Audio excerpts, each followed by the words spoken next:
2024년 4월 12일 말씀 묵상하겠습니다. 함께 기도하겠습니다.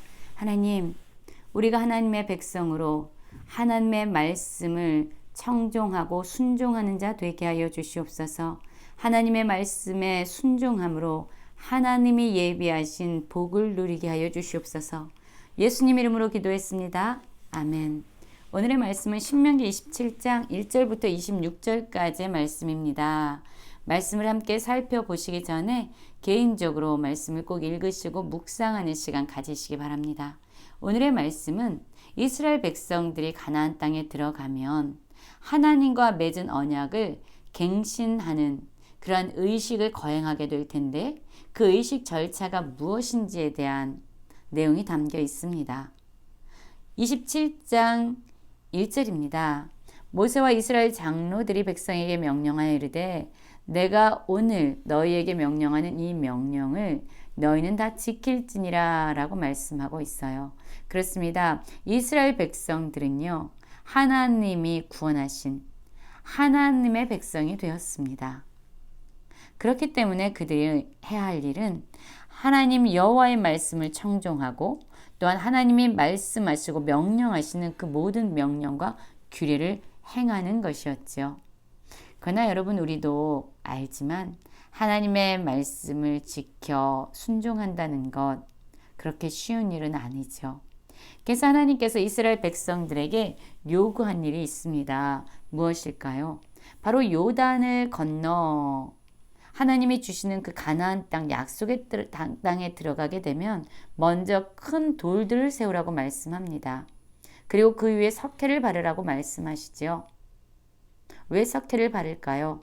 바로 율법의 모든 말씀을 그 위에 기록하기 위함입니다. 돌 위에 글을 새기는 일은 결코 쉬운 일은 아닙니다. 그래서 돌 위에 석회를 바르고 그 위에 하나님의 말씀을 기록하는 것이지요. 하나님이 이스라엘 백성들에게 말씀하신 대로 그 일을 행해야 됐습니다. 왜일까요? 바로 하나님의 말씀을 기억하기 위함입니다. 그 돌 위에 새겨진 글을 볼 때마다 이스라엘 백성들은 자신이 누구인지를 또한 기억해야만 했습니다.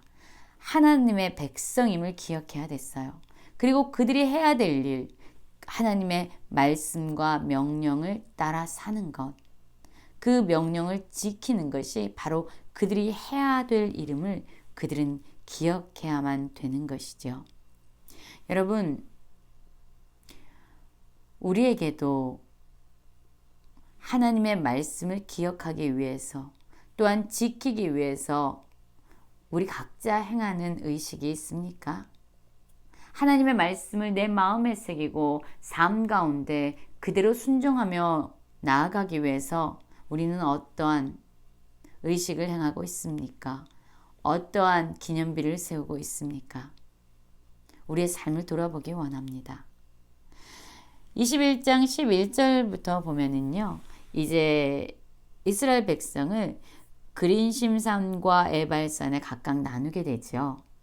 그리고 그린심산에 서 있는 사람들을 향해서 축복을, 에발산을 향해서 저주를 선포하게 됩니다.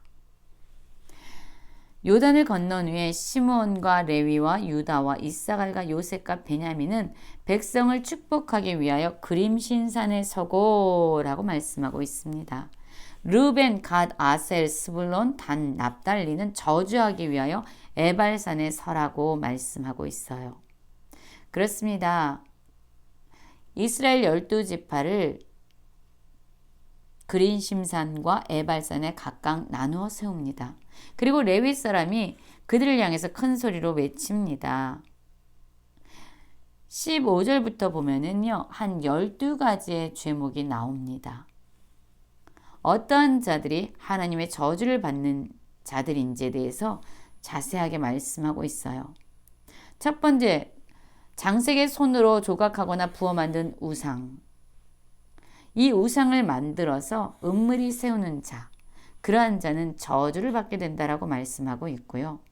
또한 부모를 경홀히 여기는 자는 저주를 받게 될 것입니다.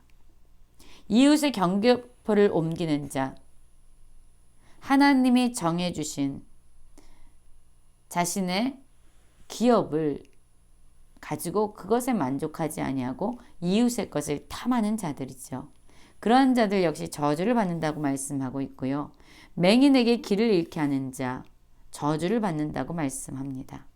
객이나 고아나 가부의 송사를 억울하게 하는 자도 저주를 받는다라고 말씀하고 있어요. 그리고 그의 아버지 아내와 동침하는 자, 그의 아버지의 하체를 드러냈으니 저주를 받고 짐승과 교합하는 모든 자도 저주를 받게 됩니다. 그의 자매 곧 그의 아버지의 딸이나 어머니의 딸과 동침하는 자는 또한 저주를 받게 됩니다. 장모와 동침하는 자는 저주를 받게 됩니다. 그의 이웃을 암살하는 자 역시 저주를 받게 되지요. 무죄한 자를 죽이려고 뇌물을 받는 자 역시 저주를 받게 됩니다. 여러분, 이렇게 언급되어 있는 죄는요, 사실 공공연하게 드러나는 죄라기보다는 은밀하게 일어나는 죄들이 많습니다. 그런데 사람의 정죄는 피할 수 있지만 아무리 은밀하게 일어나는 죄일지라도 하나님의 눈을 속일 수는 없습니다. 그러한 죄에 대해서 저주하신 하나님의 저주를 피할 수는 없는 것이죠.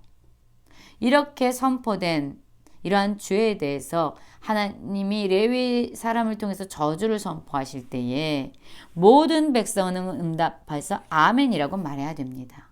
결국 어떤 이야기입니까?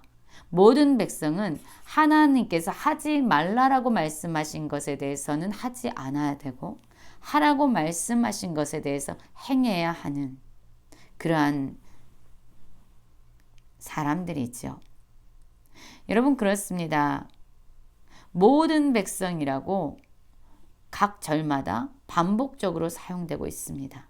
하나님의 말씀은 단지 몇 사람만 지켜 행하여도 되는 말씀이 아닙니다.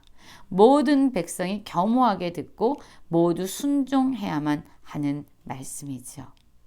이 율법의 말씀을 실행하지 아니하는 자는 저주를 받는다라고 말씀하시고 모든 백성은 아멘하라고 말씀하시면서 하나님의 백성들은 하나님이 주신 모든 말씀을 삶 속에서 아무리 작은 일일지라도 사람들에게 드러나지 아니하고 은밀한 일일지라도 모든 말씀에 대해서 순종하며 살아가야 될 것입니다.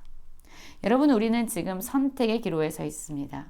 하나님의 말씀에 순종할 것인지 불순종할 것인지. 순종하면 축복이 보장되어지지만 불순종하면 저주의 길로 나아가게 될 것입니다. 무엇을 선택하느냐가 우리를 축복과 또는 저주로 이끌어 간다는 것이죠. 오늘 하루의 삶 가운데서 우리에게 주신 하나님의 말씀을 온전히 순종함으로 하나님이 예비하신 축복의 길로 나아가는 모든 성도님들 되시길 간절히 기도합니다.